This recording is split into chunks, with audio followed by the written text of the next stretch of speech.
All right, last week, the mayor of Lansing, Michigan, sparred with our own Tucker Carlson after he declared his city a sanctuary city. You're going to lose, as you know, because the Attorney General announced it, federal funding, which I know that you rely upon, for the city. I don't believe that for a minute. Because you I don't believe that. Well, okay, you don't think it may happen, but they're telling you that it's going to happen. If they push it, they can probably get it done. And I'm telling you, I'm willing to fight them. Okay, well, apparently you are. Wow, but this week the city voted to rescind the title after business owners fought back about naming that city a sanctuary city. One of them is the president and CEO of the Michigan Chamber of Commerce, Richard Studley. Richard, why was it so important for you to stand up and say that's enough? Morning, Brian. We've got good news from Michigan's state capital. Common sense prevailed.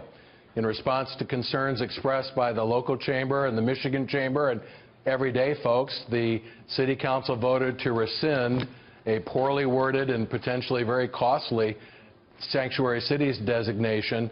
That sanctuary cities declaration could have cost the city of Lansing millions of dollars in state and federal funding. So we're glad that common sense prevailed. So, Richard, was it just the Attorney General saying we're going to take the funding away, or was something about the fact that it was a sanctuary city and there'd be city money and local money going to people that were here illegally? The one thing I would agree on with the mayor is this is democracy in action. I think that employers in our community were very surprised and disappointed with this. We expressed that concern directly to the mayor and city council. And frankly, a lot of everyday folks showed up at the city council meeting and said, what are you doing? Why would you put a target on the city? Why would you spend time on costly political statements when there are more important things to do that we can work on together?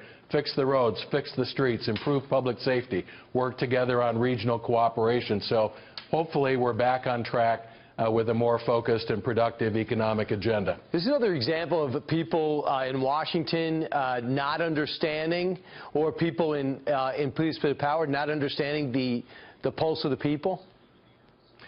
People of goodwill can have a difference of opinion about this issue, but it was pretty clear that a lot of people who were advocating for Lansing to become a sanctuary city don't live and work in the city. They came from outside the city and perhaps even from out of state. So I think there is a national agenda here. And our view is that if you want to write law at the state or federal level, you should run for Congress or the state legislature, not the city council. City councils should stick to the basics and stick to the knitting. And that's what you did. You're answering for the people, so therefore the funding flows in, and the mayor turns out to be wrong. Richard Studley, thank you so much. Thank you, Brian.